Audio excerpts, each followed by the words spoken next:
सो hello students, hope so आप लोग अच्छे होंगे। वेलकम बैक टू वाई यूट्यूब चैनल। और आज हम पढ़ने वाले हैं हमारी क्लास 11th की यूनिट 2, जिसका नाम है ओलंपिज्म वैल्यू एजुकेशन।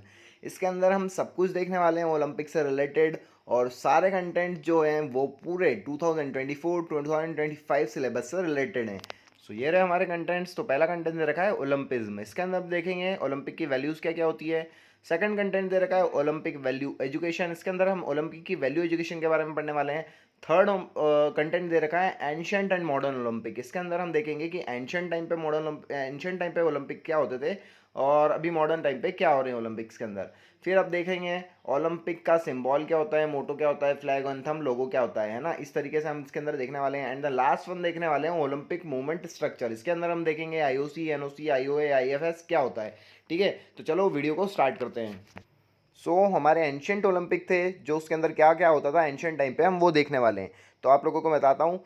तो इंट्रोडक्शन में दे रखा है कि एंशियंट ओलंपिक गेम्स जो हैं वो 776 बीसी में स्टार्ट हुए। और कहाँ पे हुए थे, तो ओलंपिया सिटी थी वहाँ पे, ग्रीस में, वहाँ पे स्टार्ट हुए थे। फिर क्या लिखा है कि जो वहाँ के जो गॉड होते थे, जियोस जिनका नाम था, उनके ऑनर में ये गेम्स कराए जाते थे, है ना। फिर बाद में क्या हुआ कि जो इनका सन था, इनके लड़के का नाम था हरक्यूलिस, इसने गेम्स को कंटिन्यू करा अपने फादर के ऑनर में। ठीक है, फिर लिखा है कि the first day priest perform the rituals. मतलब फर्स्ट डे क्या होता था कि रिचुअल्स को पूरे करते थे। कौन करता था, तो वहाँ का पुजारी जो होता था वो पहले दिन गेम के पहले रिचुअल्स को पूरा करता था, है ना। और जो टॉर्च होती थी, फ्लेम होती थी, उसको जला के रख दिया जाता था और ओथ दिलाई जाती थी प्लेयर्स को, है ना।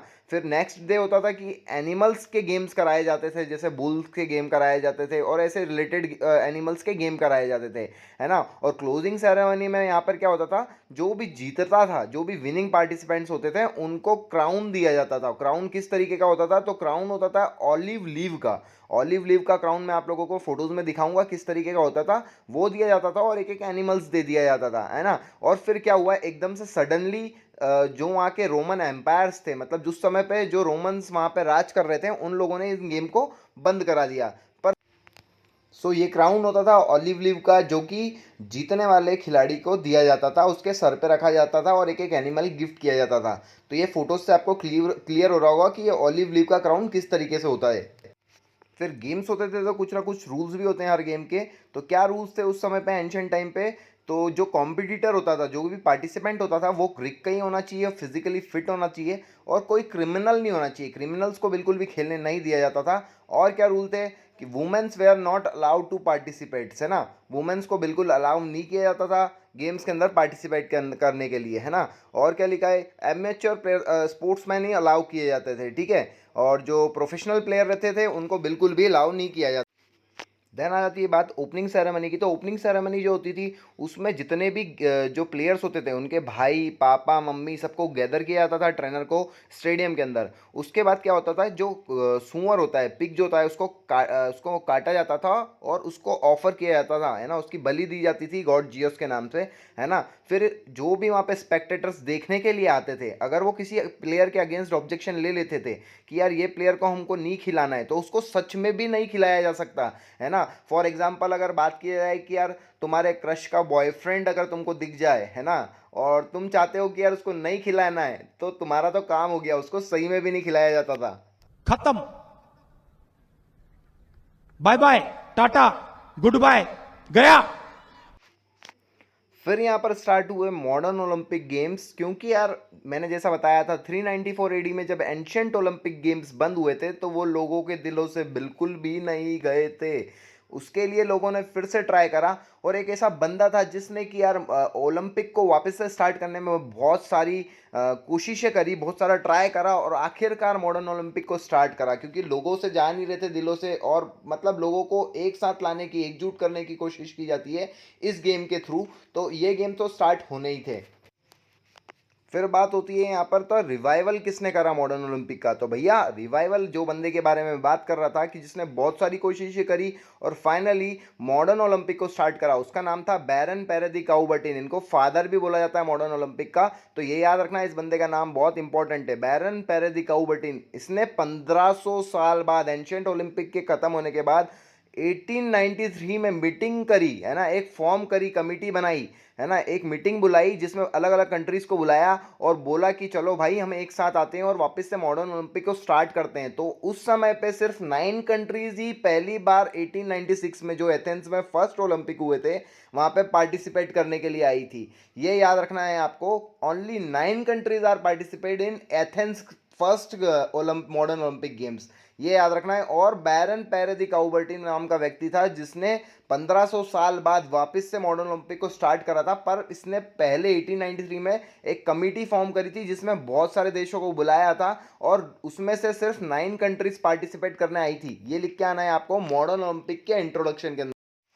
देन बात आती है इसके रूल्स की। तो रूल्स क्या क्या है इसके पास कि इसमें मेल और फीमेल दोनों को पार्टिसिपेट करने दिया जा रहा था और प्रोफेशनल भी प्लेयर्स भी हो, प्रोफेशनल प्लेयर्स होते थे उनको भी पार्टिसिपेट करने दिया जाता था। मतलब ऐसा नहीं था कि सिर्फ अमेच्योर प्लेयर्स ही खेलेंगे, है ना, जैसा कि एंशिएंट ओलंपिक में होता था, है ना। और कोई भी प्लेयर्स हो, है ना, उसको जो भी ओलंपिक खेलने के लिए आ रहा है, मॉडर्न ओलंपिक में पार्टिसिपेट करने के लिए आ रहा है अपनी कंट्री को, तो उसको एनओसी से अप्रूवल लेना पड़ता है। एनओसी जो अपनी अपनी कंट्री में होती है ना, एनओसी मतलब नेशनल ओलंपिक कमेटी, जो अपनी उससे रिप्रेजेंट उसको अप्रूवल लेना पड़ेगा, देन ही वो यहाँ पे आ सकता है मॉडर्न ओलंपिक में रिप्रेजेंट कर सकता है। तो ये इसके कुछ रूल्स हुआ करते थे और आप लोगों को और इसके अंदर क्लोजिंग सेरेमनी के अंदर क्या होता था कि जो आपको प्राइज़ दिया जाता था वहाँ पर वो प्राइज़ गोल्ड, सिल्वर और ब्रोंज जो मेडल दिए जाते थे वो आप लोगों को सामने इमेज में शो हो रहे हैं, ये दिया जाता था एंड सर्टिफिकेट्स प्रोवाइड कराए जाते थे।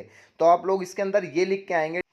देन हम बात करते हैं हमारे नेक्स्ट टॉपिक जो कि है ओलंपिक वैल्यू एजुकेशन के। तो क्या लिखा है, the Olympic value education is based on the Olympic philosophy that learning take place through the balance development of body and mind. इसका मतलब ये हुआ कि ओलंपिक वैल्यू एजुकेशन एक सिर्फ फिलोसॉफी है। किस चीज़ की फिलोसॉफी है, तो इसकी वैल्यूज़ दे रखी है। क्या क्या है उसकी वैल्यूज़, पहली दे रखी है जॉय ऑफ एफर्ट। का मतलब होता है, देखो यार, एक चार्टर दिया हुआ है यूनेस्को जो एक बहुत बड़ी संस्था है, उसने चार्टर दिया है। एक फंडामेंटल राइट होता है, क्या राइट होता है कि यार आप लोगों को, कोई भी बंदा हो उसको स्पोर्ट्स खेलने का अधिकार है। मतलब यार पूरा एफर्ट डालने का, जॉयफुलनेस, उसको स्वतंत्रता है एफर्ट्स डालने के लिए और गेम्स खेलने के लिए, स्पोर्ट्स करने के लिए उसको स्वतंत्रता होती है ना। तो ये उसकी वैल्यू एजुकेशन है, ये उसका काम है कि उसको स्पोर्ट्स खेलने दिया जाए, कोई किसी को रोक नहीं सकता। तो वही आप लिख के आना है जॉय ऑफ एफर्ट के अंदर कि वो अपना पूरा एफर्ट डाल के जॉय के साथ, उसको कोई रोक नहीं सकता है, उसका फंडामेंटल राइट है, यूनेस्को को चार्टर में दिया गया है, यही लिख के आना है इसके अंदर। सेकंड दे रखा है फेयर प्ले। तो फेयर प्ले क्या होता है सबको पता है यार, कोई भी डिस्क्रिमिनेशन करे बिना, है ना, यार किसी का चाचा विधायक है तो ऐसा नहीं कि उसको पहले चांस मिल जाए और आपको बाद में चांस मिले, और कोई गेम में चीटिंग हो और चीटिंग ना हो, है ना। इस तरीके से फेयर प्ले होना चाहिए। आप लोगों ने देखा होगा बहुत सारे क्रिकेट के अंदर क्रिकेट प्लेयर्स भी जो रहते हैं वो फेयर प्ले गेम करते हैं। यार कोई एम्पायर ने आउट दे दिया है किसी प्लेयर को तो वो प्लेयर खुद ही चले जाता है ना, अगर वो आउट होता है तो। और कोई कोई प्लेयर ऐसे होते हैं जो नी भी जाते हैं, डीआरएस आने का वेट करते रहते हैं, है ना, कि डीआरएस आएगा, थर्ड कैमरे में देखा जाएगा, फिर मैं आउट हूँ कि नहीं हूँ, तो फिर जाते हैं, है ना। और कुछ प्लेयर खुद ही ईमानदारी रखते हैं, फेयर प्ले करते हैं और खुद ही स्टेडियम से बाहर हो जाते हैं, ठीक है, क्योंकि वो आउट हो चुके थे, है ना। थर्ड आ जाता है रिस्पेक्ट फॉर अदर्स। इसका मतलब ये होता है कि आप लोगों को रिस्पेक्ट करनी है, गेम की भी रिस्पेक्ट करनी है, ओलंपिक मूवमेंट वैल्यू एजुकेशन की भी रिस्पेक्ट करनी है, सारी अपनी कंट्रीज़ की भी रिस्पेक्ट करनी है, आपके प्लेयर्स जो अदर प्लेयर्स अगेंस्ट के उनकी रिस्पेक्ट करनी है, आपके कोच, आपके मैनेजमेंट, सबकी रिस्पेक्ट करनी है आपको, है ना। फिर बात आती है pursuit of excellence, that is the important point, pursuit of excellence. इसके अंदर क्या होता है, आपको एक्सीलेंस देना है, अपना बेस्ट से बेस्ट देना है ना। और वो कैसे दिया जा सकता है, आप अपना एक्सीलेंस कैसे निकालो, कैसे परस्यूट करोगे भैया, आप जब अच्छी ट्रेनिंग करोगे तो ही आपका एक्सीलेंस निकल सकता है, यही लिख के आना है इसके अंदर। लास्ट पॉइंट दे रखा है इसका ओलंपिक वैल्यू एजुकेशन का, balance in life, balance in the life between body, will and mind. अरे सीधी सी बात है, आप लोगों को फोकस करना पड़ेगा गेम के अंदर, आपकी बॉडी, व्हील, माइंड सबको एक जगह रख के फोकस करके गेम पे बैलेंस करना पड़ेगा इन तीनों चीज़ों को, तभी आपका गुड रिजल्ट आएगा या आप गेम में मेडल लगा पाएंगे, ठीक है। तो यही लिख के आना है इसके अंदर। ये छोटी सी ओलंपिक वैल्यू एजुकेशन के 5 पॉइंट दे रखे हैं, ये याद रखना है आपको और इसकी डेफिनेशन लिख के आना।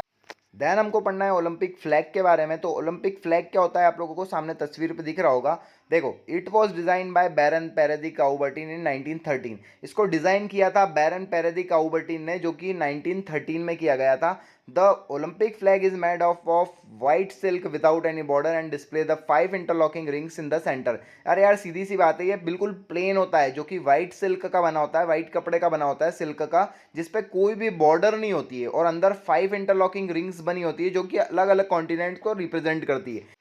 देन नेक्स्ट हमको दे रखा है ओलंपिक फ्लेम। तो यार टॉर्च जो होती है, मैंने आपको एंशियंट ओलंपिक में समझाया था, the flame symbolize the light of spirit, knowledge and life. देखो क्या सिंबलाइज करती है जो फ्लेम होती है, वो स्पिरिट होनी चाहिए, आपके अंदर जज्बा होना चाहिए, नॉलेज होना चाहिए और लाइफ को, ये तीनों को सिंबलाइज करती है। द ओलंपिक फ्लेम और torch is lighted in Olympia village of Greece and is carried by the runner to the place where the Olympic game is held.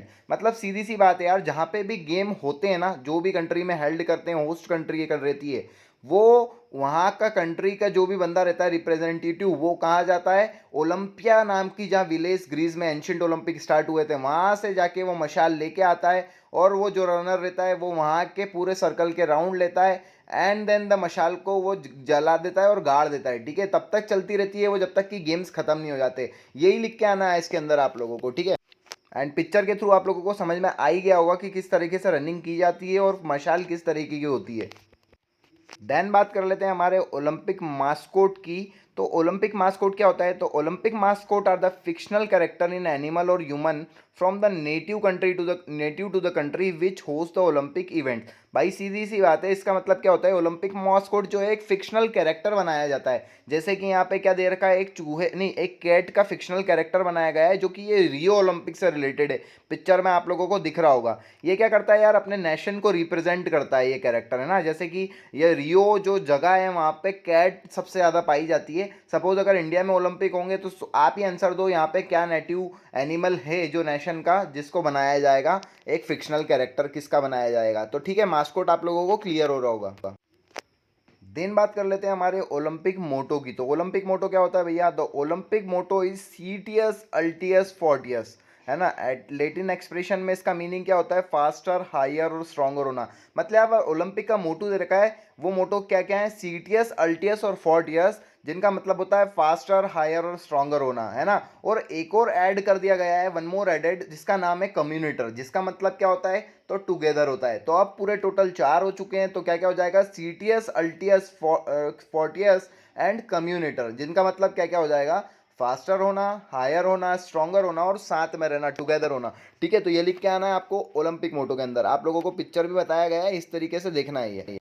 Then next हमको दे रखा है ओलंपिज्म। तो ओलंपिज्म क्या होता है, तो Olympism is a philosophy of life which place sports at the service of humanity. भाई सीधी सी बात है, ओलंपिज्म जो है एक फिलोसॉफी है, जो कि चेंज हो गई है किससे, स्पोर्ट्स से। जो ह्यूमैनिटी नाम की चीज़ होती थी कि आपको ब्रदरहुडशिप रखना है ना, जो आपको एक साथ रहना है, पीस रखना है ना, अवेयरनेस रखना है स्पोर्ट्स को लेके, जहाँ तक यूनिटी वाली चीज़ें जो होती थी उसको लेके अब आपको स्पोर्ट्स को बढ़ाना है, ज़्यादा से ज़्यादा स्पोर्ट्स को क्रिएट करना है, स्पोर्ट्स का माहौल बनाना है। तो ओलंपिज्म का ये मूवमेंट है, ओलंपिज्म मूवमेंट स्ट्रक्चर के अंदर आप लोगों को ये लिख के आना है कि ओलंपिज्म एक फिलोसॉफी, एक भावना है, जिसके अंदर स्पोर्ट्स को लेकर महत्व दिया गया है।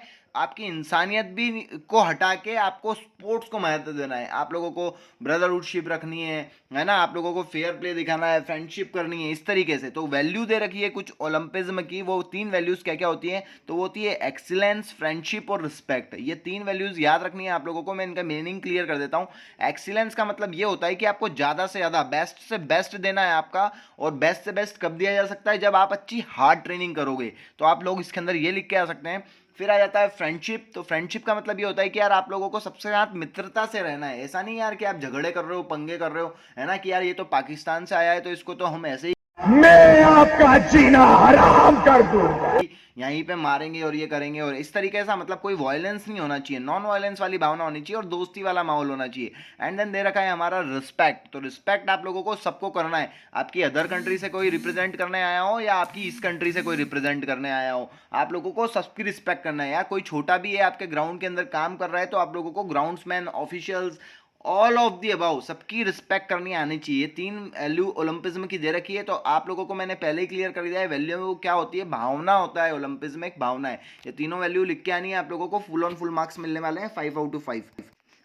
इसके बाद करते हैं बात हम हमारे ओलंपिक मूवमेंट स्ट्रक्चर की। तो ओलंपिक मूवमेंट स्ट्रक्चर्स क्या क्या होता है? तो सबसे पहले बॉडी कौन सी होती है? तो वो होती है आईओसी, है ना। आईओसी का मतलब होता है इंटरनेशनल ओलंपिक कमेटी। तो क्या लिखा है इसके अंदर? IOC is the supreme authority of Olympic movement formed in June 1994। भाई सीधी सी बात है, जो आईओसी है उसको फॉर्म किया गया था 1894 में, और ये सबसे बड़ी बॉडी होती है, सुप्रीम अथॉरिटी होती है ओलंपिक मूवमेंट की। फिर दे रखा है था इसका हेडक्वार्टर कहाँ पे? तो इसका हेडक्वार्टर है लुसान है, स्विट्जरलैंड में। ये याद रख लेना आप लोग। It is the authority which organise the modern Olympics. अरे यार सीधी सी बात है, ये वही है जो सबसे हेड पे होती है और समर विंटर ओलंपिक करवाती है और मॉडर्न ओलंपिक्स करवाती है ना। ये याद रखना है। IOC is the main government body of national Olympic committee. ये एनओसी की भी नेशनल ऑर्गेनाइज बॉडी होती है। ये याद रख लेना है आप लोगों को। और आप लोगों को इंटरनेशनल ओलंपिक कमेटी का लोगो इस तरीके से होता है, ये याद रखना है आप लोग। देन नेक्स्ट दे रखा है कि इसके क्या क्या काम क्या क्या करती है आईओसी। तो IOC organise the Olympics, decide about the host country and the city where the Olympic games held. Olympic जो आईओसी का ही काम होता है कि यार कहाँ पे ओलंपिक होने वाले हैं, किस कंट्री में होने वाले हैं, किस सिटी में होने वाले हैं, उसके सबके बारे में बताना, ये आईओसी का काम होता है। दूसरा क्या है? IOC set the general guidelines, rules and regulation of different sporting events. यार आईओसी है जो गेम्स इवेंट्स के रूल्स रेगुलेशन को चेंज करती है और गाइडलाइंस भी बनाती है अपनी कमिटीज़ के लिए। ये लिख के आना है इसके काम के अंदर। फिर दे रखा है it encourages fair play without any description. वही मैंने आप लोगों को बताया था, चाचा विधायक है तो आगे नहीं बढ़ाएंगे, फेयर प्ले होना चाहिए यार, कहीं ना कहीं बिना डिस्क्रिमिनेशन के प्लेयर को फेयर प्ले करवाना, ये भी इसका काम होता है। It fight against doping practice in sports. यार बिना डोपिंग के, बिना ड्रग्स के, कोई अल्कोहल नीड के, बिना इंजेक्शन केमिकल्स लगाए, बिना बॉडी में फेयर प्ले करके आपको आगे तक पहुंचना है ना, या ओलंपिक्स तक जाना है। ऐसा नहीं कि यार आपको टाइम लगता है 6 महीने किसी प्रैक्टिस को करने में, और आप लोगों ने किसी डोपिंग के थ्रू, किसी इंजेक्शन के थ्रू आप लोगों ने वो काम 2 महीने में ही करके आप ओलंपिक्स में पहुंच गए, तो वो चीटिंग होगी ना। इसलिए इसके अगेंस्ट भी फाइट कौन करता है? तो आईओसी करती है। ये याद रखना है, इसके काम यही होते हैं। देन बात करते हैं आईओए की, जो कि होता है इंडियन ओलंपिक एसोसिएशन, जो कि हमारे इंडिया की बात हो रही है। तो इंडियन ओलंपिक एसोसिएशन का सबसे पहले आप लोग लोगो देख लीजिए, कुछ इस तरीके से होता है। इसको फॉर्म किया था 1927 में सर दोराबजी टाटा ने। ये याद रख लेना आप लोग। ये फर्स्ट प्रेसिडेंट भी थे, और डीजी नॉरन जो थे वो फर्स्ट सेक्रेटरी थे, और डीजी सोडी जो थे वो फर्स्ट असिस्टेंट सेक्रेटरी थे, है ना। और जो ये किसके अंडर में काम करती है? तो ये याद रखना, ये आईओसी के अंडर में काम करती है, और ये नेशनल लेवल पे काम करती है। इसका हेडक्वार्टर कहाँ पे है? तो इसका हेडक्वार्टर न्यू दिल्ली में। इसके अंदर सिर्फ इतना ही लिख के आना यार।